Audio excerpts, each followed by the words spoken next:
Anna.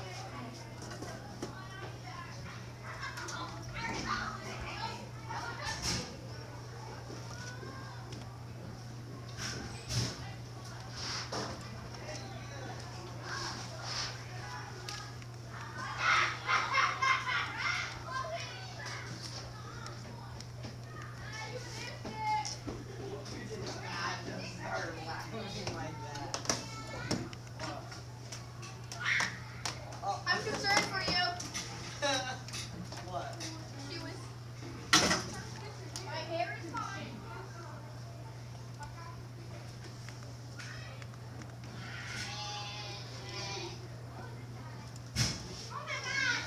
Hey, Katie. Why did they do that? Bro, I'm gonna get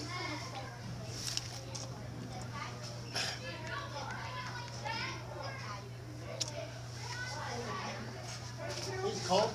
When I walked in this morning, it was about, no joke, it was about 90 degrees in here. So the first time all year it was really like super cold.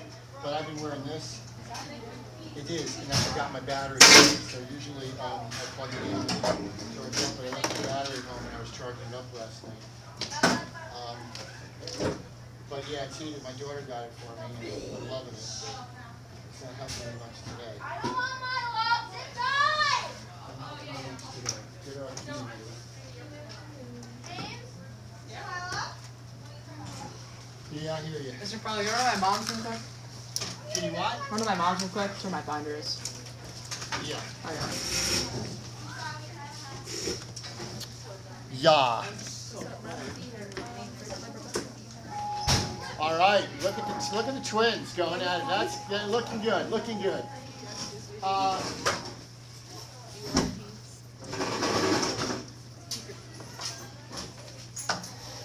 they still on sale? Are they still on sale downstairs? Oh my God. You give me a sugar. I'm getting sugar high right now. There's something about having one of those cookies. All right. Hey. Happy Wednesday. If you were out yesterday, you get a little reprieve this week on quizzes and inquisitive. Your next inquisitive and your next quiz is Monday, not Friday. Doing a short week. All right, we're going to start chapter 10 today. We're going to talk about a dude, an individual that is. I'm gonna say again. I love to connect past to present. I love to connect American history hundreds of years ago to American reality today. If there is a president that in the 19th century is a president who can be seen today as pretty polarizing, I would say it's the guy we're going to talk about today in the president of Andrew Jackson. And when I talk about the word polarizing, what might I be referring to when I say Jackson was, or is, he remains a very polarizing figure? What might I be saying about him if I say that Jackson is polarizing? Dude, very controversial. Jackson, for a lot of reasons, is a polarizing individual, a polarizing president. His actions to this day are seen by his supporters with admiration and with respect, by his detractors, by his critics. He is seen as a polarizing, a racist, a divisive figure in American history. We're going to try to be fair and balanced in our appraisal and our assessment of Jackson. Jackson's president, whether you love him or whether you hate him, whether he's a hero or whether he's a villain, Jackson's presidency is significant, and we're going to talk about the reasons why today and for the rest of the week and into next week. Jackson. Okay, Jackson will take office after the era of good feelings, and Jackson's presidency is going to be characterized by some good and some bad. The best thing about Jackson's presidency, if you're an American historians probably look at Jackson's presidency and say, you know what, under Andrew Jackson, more and more people were able to finally get the right to vote. Jackson's presidency has been characterized as a presidency marked by this word, and I've used this word before in here. That's a long one, all right, but the word democratization. Jackson's presidency can be characterized positively by democratization.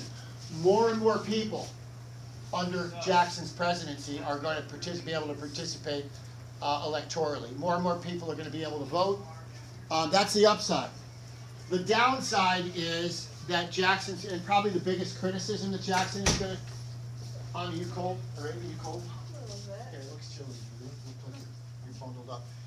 Jackson's presidency, negatively, probably the worst aspect or the most historically negative views of Jackson are with regard to what, do you think?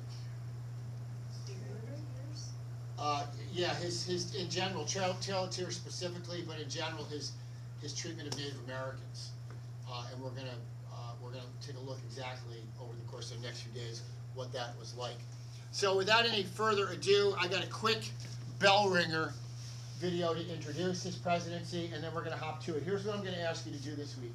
I've shortened our PowerPoints down from 15 to about 10 pages moving forward. So what I'm going to ask you to do is, if we have a PowerPoint in class or a slideshow in class, and there's video links on subsequent pages that we don't get to during the course of a class, they're usually going to be author videos, 1 or 2 minutes apiece.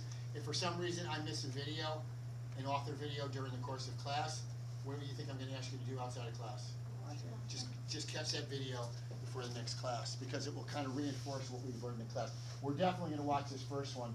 This is my friend Jared with a bell ringer on Jackson, and this is 5 minutes that we'll get a lot about his presidency out of. Today on the Daily Bell Ringer, we're taking a look at Andrew Jackson.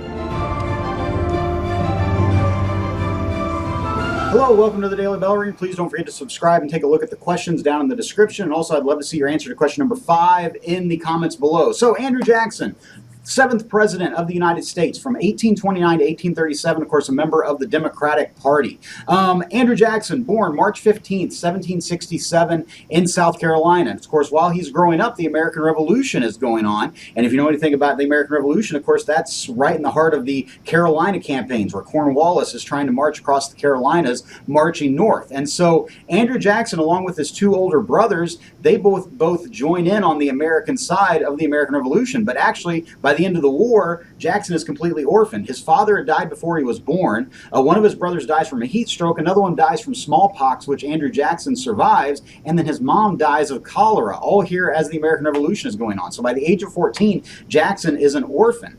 But by 1788, Jackson had gone to school, learned to be a lawyer, and he moves out to Tennessee. Of course, you got to think at this time, a lot of people are moving across the Appalachian Mountains, moving into areas like Tennessee and Kentucky. And so he moves to the area of Nashville, Tennessee. And in 1796, Jackson helps Tennessee to achieve statehood, and actually Andrew Jackson is the first person to be elected to the House of Representatives from the state of Tennessee. Now, Andrew Jackson was known for having going on. So by the age of 14, Jackson is an orphan.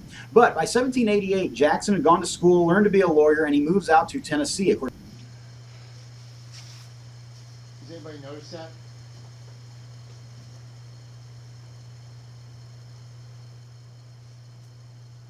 Is that spelled right? You guys have the internet. Open a new tab up in Google Tennessee. See how it's, I think they got an extra E in there. The middle E's. Is there one middle E or 2? Okay, I knew it looked wrong. Is there 2 S's and 2 N's? Yes. Okay, all right. You know, I notice these things. I'm a history geek. What can I say? You know? Of course, you got to think at this time, a lot of people are moving across the Appalachian Mountains, moving into areas like Tennessee and Kentucky. And so he moves to the area of Nashville, Tennessee. And in 1796, Jackson helps Tennessee to achieve statehood. And actually, Andrew Jackson is the first person to be elected to the House of Representatives from the state of Tennessee. Now, Andrew Jackson was known for having a very hot temper and being involved in several duels. Actually, Jackson is our only president that we know of that killed a man. Of course, we have presidents that were involved in battles, and I'm sure were involved in, someone being killed. But Jackson is the only one who, we verify, yes, he did kill a man. There's a guy named Charles Dickinson that in 1806 insulted Andrew Jackson's wife, Rachel. Well, Jackson, of course, challenges Dickinson to a duel. They go out and duel. Actually, Dickinson shoots Jackson first, and there's a bullet in Jackson's chest that remains there the rest of his life.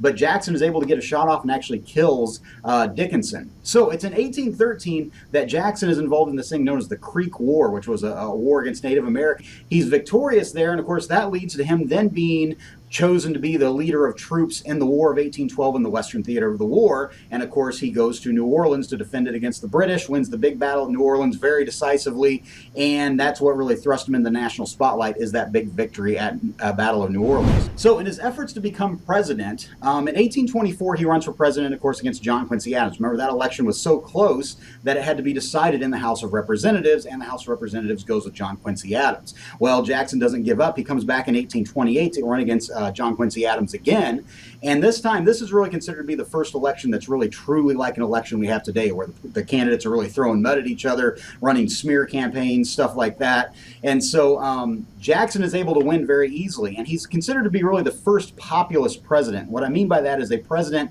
that was really, elected by the common man. He had a lot of people got excited and came out and voted for Andrew Jackson, and so instead of being part of, I guess you could say, like the political establishment, or like, that group of founding fathers of America, he's our first president that's outside of that group, all right? And so keeping in that theme, for his inauguration, he actually, basically opens the doors to the White House, and everybody comes in and kind of just trashes it, just like, a bunch of, I hate to say this, but hillbillies come stomping into the White House, and they have a huge party when he gets inaugurated. Now, even though he was a populist president, and even though today he's on our $20 bill, Jackson is not necessarily a great president. And I say that because Jackson basically redefined what the presidency was all about. Up until that point, a lot of people saw Congress as being where the voice of the people were at. Jackson saw it the other way around and said, no, the president is where the voice of the people are at, so the president should have more power. So Jackson kind of ignored Congress and the other branches of government. And he was a big, supporter of slavery, which of course is not a good thing. He's also the one that's responsible for the Indian Removal Act, forcing the Cherokee Nation off their lands in Georgia and leading to the Trail of Tears. In that case, of course, the Cherokee, they sued the federal government saying this is unconstitutional to take our lands, and they actually won. The Supreme Court sided with them, but Andrew Jackson said, well, the Supreme Court made their decision. Let's see him enforce it now. And he moves ahead with it. He's also involved in this other issue known as the nullification crisis, where South Carolina was basically threatening to leave the Union, threatening to become their own nation and just completely break away, when they said they weren't going to pay a tariff or pay a tax on imported goods. And Jackson basically says, well, if you're not going to pay it, I'm going to take troops and I'm going to lead them into South Carolina, and I'm going to force you to remain part of the Union. So again, we're already seeing, civil war could be happening here already.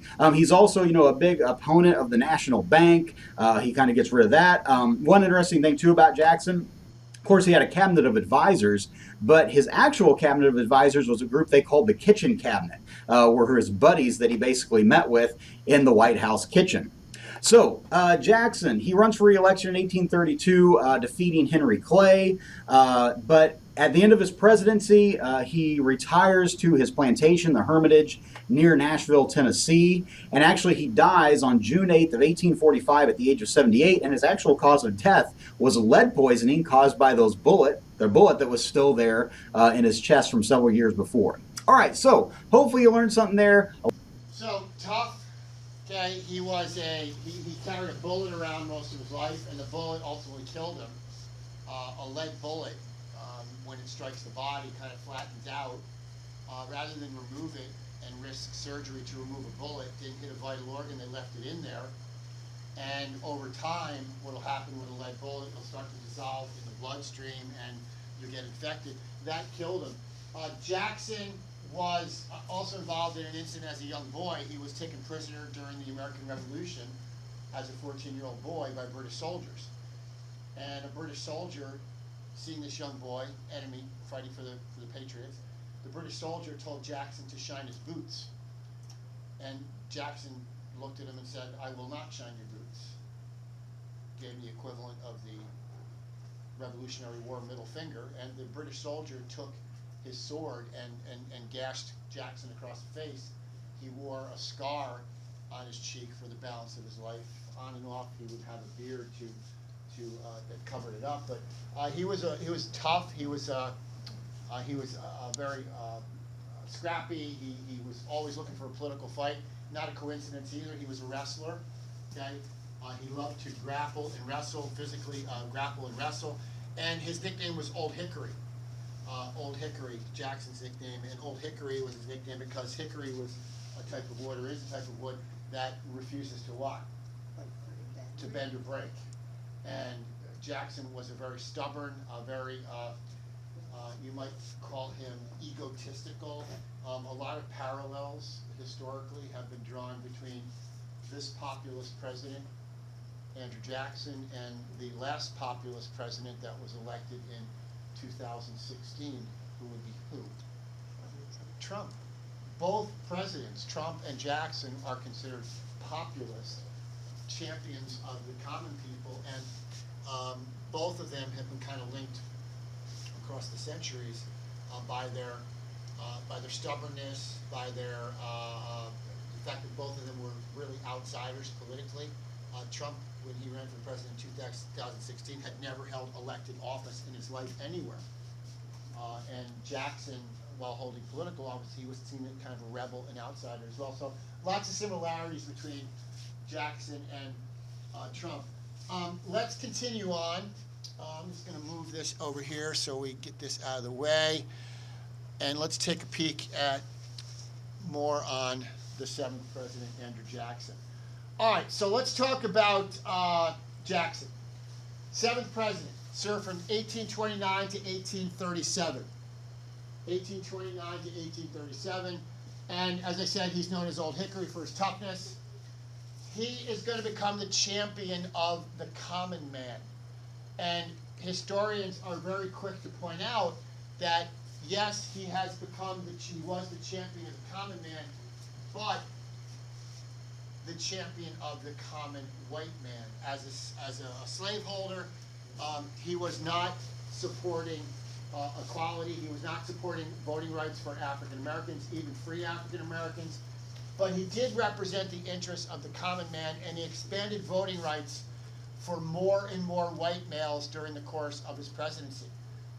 More and more white men are going to be able to vote, and what's going to happen, the property requirements for voting are going to be largely eliminated during the presidency of Jackson. In most states, there were property requirements that required you to own certain amounts of land in order to vote. Those are going to be eliminated during the course of his presidency, and because of that, more and more people are going to be able to participate in our republic and in elections. All right? That is a great image of Jackson. That's probably close to the image that you see on the $20 bill. And that was mentioned in the video. He's on the $20 bill. There's been a movement afoot in the last 5 to 10 years to possibly remove Andrew Jackson from the $20 bill because of his treatment of Native Americans and because of some of the rhetoric that he used as president toward both Native Americans and toward slaves. The person most named to replace him on the $20 bill is one of the abolitionists we talked about in class this week. Not Douglas. Harriet Tubman has been mentioned as a possible successor to him on the $20 bill. So we'll see what becomes of that. But for now, let's take a look at our author's video on democratization. Students are often surprised to learn that in the aftermath of the American Revolution and the United States becoming an independent republic, most people could not vote. That is, women could not vote, and the only men who could vote had to have a certain amount of property. That is, today we would say income. In other words, you had to have a certain amount of wealth in order to vote. The assumption was, and that assumption goes back to the colonial era, that people of property therefore had a real stake, a tangible stake in American society, and they should be the one to vote. But during the early 19th century, state after state responded. There was an attitude that existed that if you were wealthy and had property or land, then you were best equipped. Then you were considered best equipped to determine who the leaders in a state or in the nation should be. So this is where a lot of the wealth requirement of suffrage rights, voting rights is going to come from. There was a belief that if you were wealthy and had achieved some level of success financially through land or through income, then you would be well equipped to help determine the fate of who would lead the country. And Jackson is going to do much. He's going to do much to eliminate those restrictions, at least for white voters. It's going to open up voting rights to the richest of the rich and the poorest of the poor in terms of white males, okay, for the first time.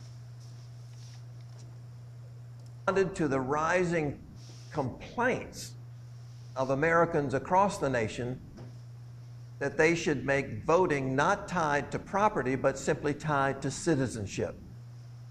So virtually every state dropped the property requirement for voting and holding office during the first quarter of the 19th century. And this wave of democratization was led by Andrew Jackson. He became the first candidate for the presidency who openly supported a democratic trend in American political life, and in particular claimed to be the leader of the common man, the common people.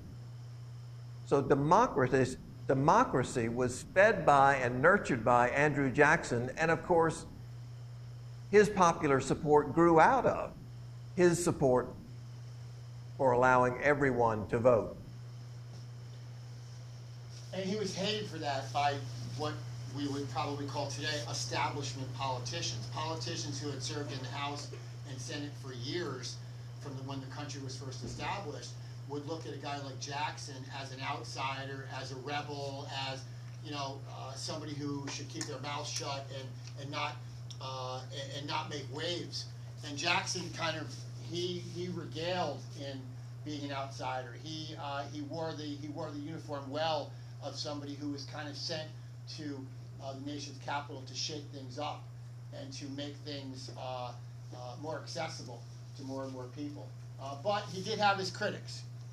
For as much as he was called the champion of the common man, his detractors, people who criticized him, often called him King Andrew, because he tended to think that the office of the presidency was more important or more meaningful or significant than the Congress or the judicial branch. So he had his supporters, but he certainly would have his critics as well.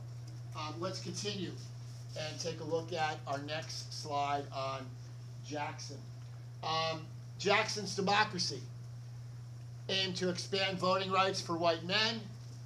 It opposed the power of wealthy elites. This is one of the reasons he opposes the National Bank. Jackson opposed the National Bank because he didn't see the constitutional authority in creating a national bank, and he also felt that the people who ran the National Bank were going to be the people that most benefited from it by getting rich and wealthy, creating the National Bank. He promoted the idea of rotation in office by moving people in and out of office. He believed that members of Congress should not serve for long periods of time, that people should be rotated in and out. Now, he did not really call for term limits like we have talked about in class. I've made some comments since the beginning of the year about members of Congress serving 20, 30, 40, sometimes 50 years. President Biden was in the Senate for 42 years before he became vice president. A guy like Jackson would look at that and say, wrong.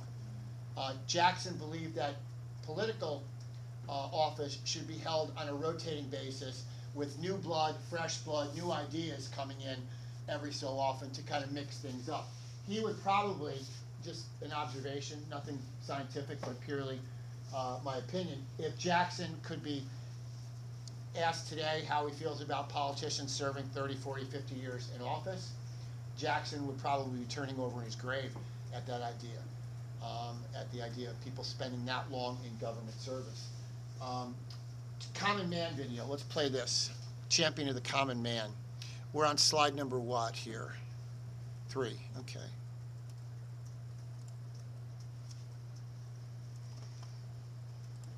Andrew Jackson was a unique personality, colorful, intense, combative, and opinionated. He was the first president not from a wealthy family. He was also the first president who was from the West, Tennessee. Born in South Carolina, but he moved to Tennessee, which was then considered the West. Jackson became a spokesman for what was called the common man, in part because he himself was a self-made man. He grew up within a very poor family who he worked very hard for everything that he achieved in life. He was tenacious in his desire to succeed, even though he didn't inherit any wealth or any social stature. Jackson identified with the Democratic movement in politics in a very poor family who... I talk with my 7th graders when we talk about Jackson later in the year. We're talking about Jackson a little earlier than I would with my 7th graders because I only teach like a half the material that you guys are going to be learning. But when we talk about Jackson later in the school with my 7th graders, I always talk to them about the idea that Jackson came from literally a simple orphan life. Both his parents were dead by the time he was 14. He was an orphan, and he was in poverty. And he didn't have a pot to piss in, to use a phrase that we probably shouldn't use in class, but he was very, very poor. And his future, if he lived in Europe or any other part of the world, your future is decided. If those are your conditions at 14, that is most likely in other parts of the world going to be your condition for life. For life.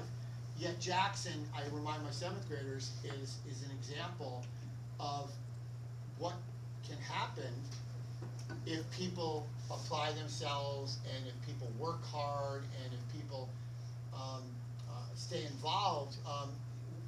Beautiful thing about being an American, whether we're tall, whether we're short, whether we're white, whether we're black, whether we're fat, whether we're skinny, what applies to every one of us is that we are not defined by our parents, we are not defined by our ancestry, we are defined by what we accomplish and what we work for. Hello? Hi. Yeah, is it you? Maybe you can come in and spend a little detention time with me. All right.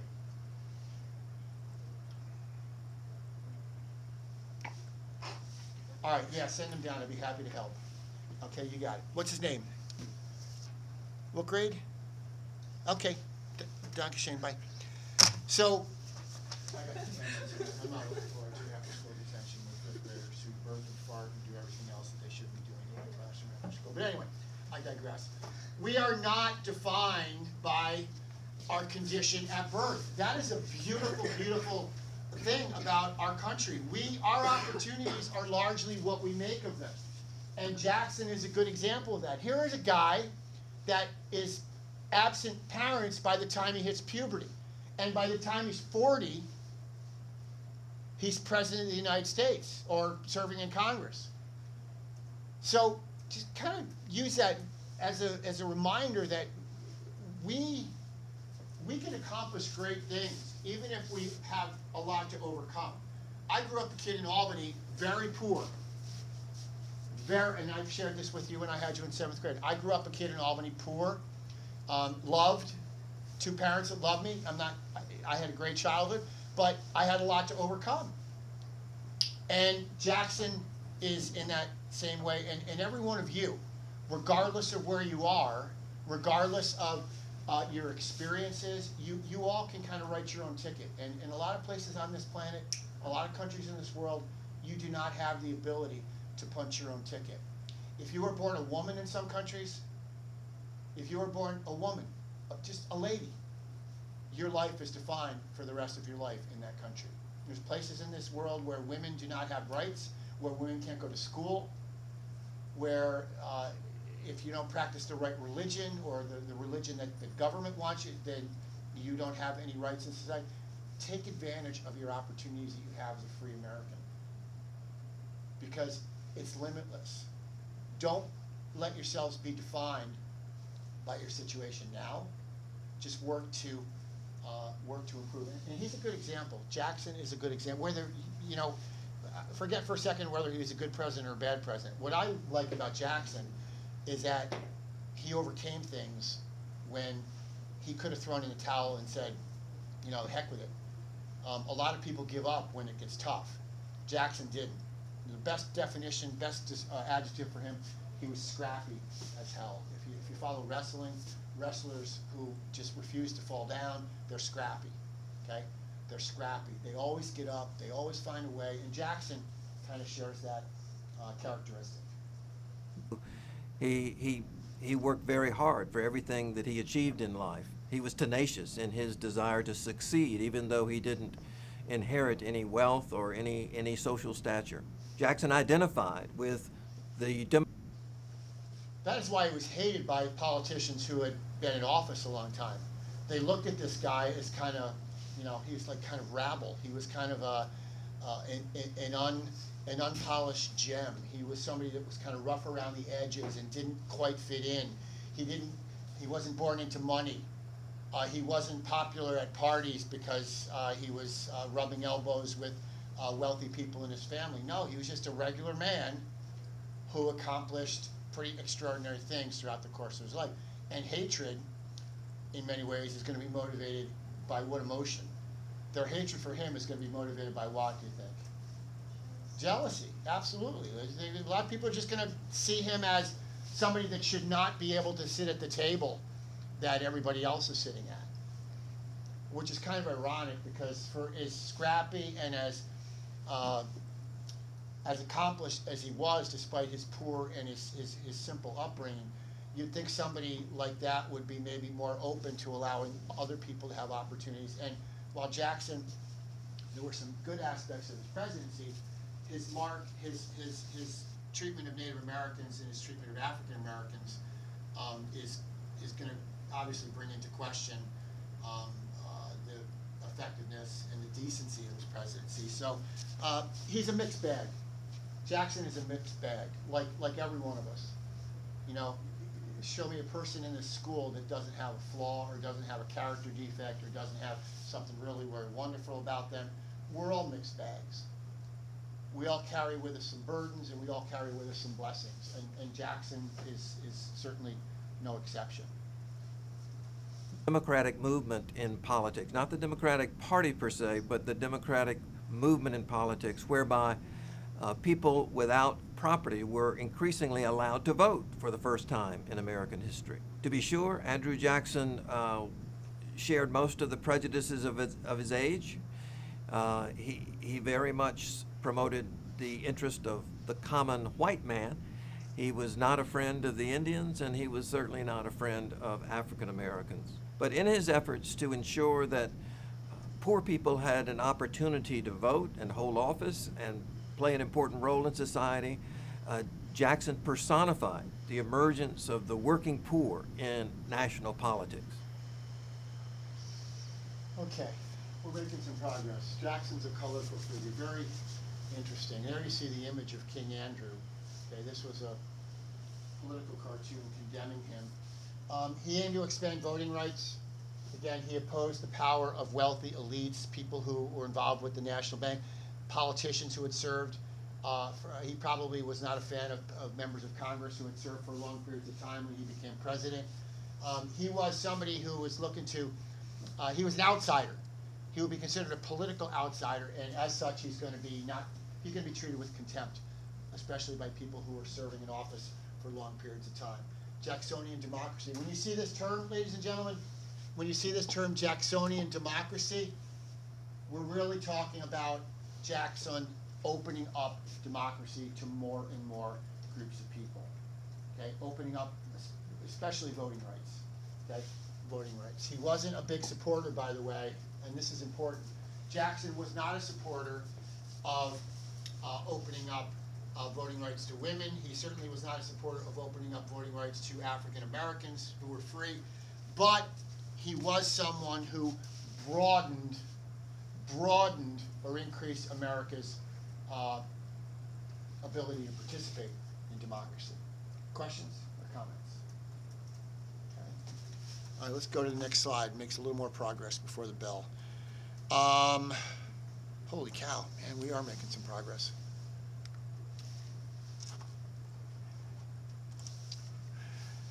Economic policies of Old Hickory. He opposed the second bank of the U.S. Felt it was not necessary, didn't feel they had the constitutional authority to establish the bank in the first place, so he vetoed the bank's charter in 1832. The bank had to be rechartered or reauthorized every year, or every 4 or every 8 years. And in 1832, he vetoed the rechartering of the bank.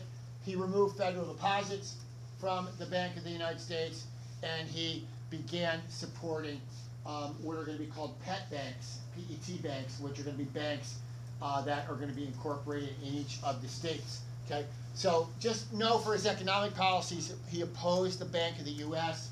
and he vetoed the bank's rechartering in the year 1832. Jackson called the bank a monster controlled by political elites.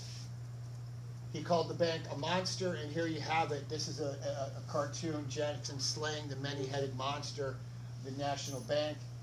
He claimed it was both unconstitutional and corrupt. He felt that the only people that really benefited from the bank were the wealthy and the people who ran the bank.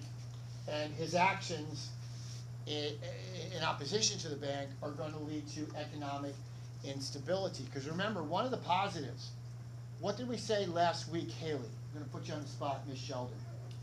What did we say last week was one of the positive accomplishments of the Bank of the U.S. that provided stability to the nation and stability among all the states? Specific accomplishment. Yeah, a national currency is going to provide stability. And here Jackson is coming in and basically steamrolling or running over the Bank of the United States and demolishing it. And what's going to follow is a period of economic instability that's going to cause a depression. It's going to cause an economic panic in the United States. All right? But the bank war is a term used to describe his disagreement with the Bank of the United States. He felt, again, it functioned to only really benefit the wealthy and the elites, and he didn't really see the Bank of the United States as something that was going to help the champion, the people he was championing, the common man and the common women. All right? Would Jackson have supported women holding office, do you think? Women holding elected office? Generally, no. You're not going to see many politicians in this. Chances are, if you oppose voting rights for women, you also oppose women holding elected office. Ladies, don't shoot the messenger. There are 7 of you in here, okay? 7 of you. But in the 1820s and 30s, politics and elected office and public service were simply not seen as a woman's domain in the United States. It was a society in which women's roles were very, very strictly defined. Women were beginning to become more powerful within the home.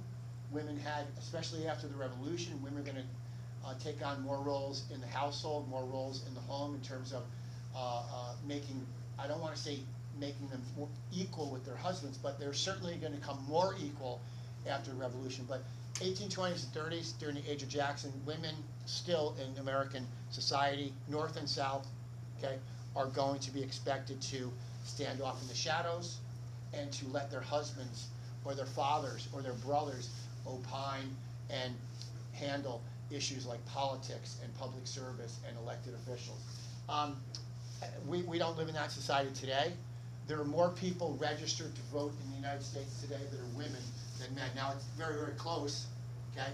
It's within hundreds of thousands, but there are more women registered to vote than there are men. That should give you an idea of just exactly how far we've come as a nation. All right, there are more women registered to vote than men. Tariff policy and the nullification crisis. All right, Jackson, is going to initially support high tariffs on imported goods. He's going to initially support high tariffs on imported goods. Again, we talked about the tariff, and we talked briefly last week about the opposition to the tariff from the southern states. The southern states hated the tariff. Who can tell me why in your own words? Palin. It made them dependent on the North, which meant that the South was probably going to pay even with the tariff, the South was probably going to pay more for goods than they needed to, because even with the tariff, it tempted some businesses in the North to do what to their prices? Look at my hands. Jack up the prices, because they knew they could jack their prices up, still be below the tariff. If the tariff on a pair of sneakers is 50%, if the tariff on a pair of sneakers is 50%, and the sneakers cost $100, sneakers can now cost what coming in from out of the country? $150. If I'm manufacturing sneakers in Boston, and I sell sneakers for $140, but they only cost me $50 to make, I'm below the tariff. My cost of my sneaker is below the tariff, but it's way more than it cost me to make them. Guess what? A lot of businesses are going to jack their prices to take advantage of that. So that's what was happening. All right. Compromise of 1833 is eventually going to lower the federal tariff. And what I'd like you to do for tonight, is pick up at, what slide number is this? This is slide number 6. Pick up at 6 and watch your nullification video on, again, this is a topic we talked about last week a little bit. Watch the nullification crisis video. Blake, you owe me a quiz. Yeah. When can I expect to see you after you bailed out on me today? Well, I actually messed up my schedule 5th period. I had ELA. Okay, I'll rephrase the question. When can I expect to see you after you bailed on me today? I don't know. Tomorrow, 5th period? I have ELA. 7th tomorrow? You want to come in during homeroom and take it? It'll take you probably 5 minutes. Yeah, I might be able to do that. All right. I'll ask. Or you're here early, I'm here early, you can pop in from your mom's. Okay. Fair enough, all right? Any questions today? Thank you.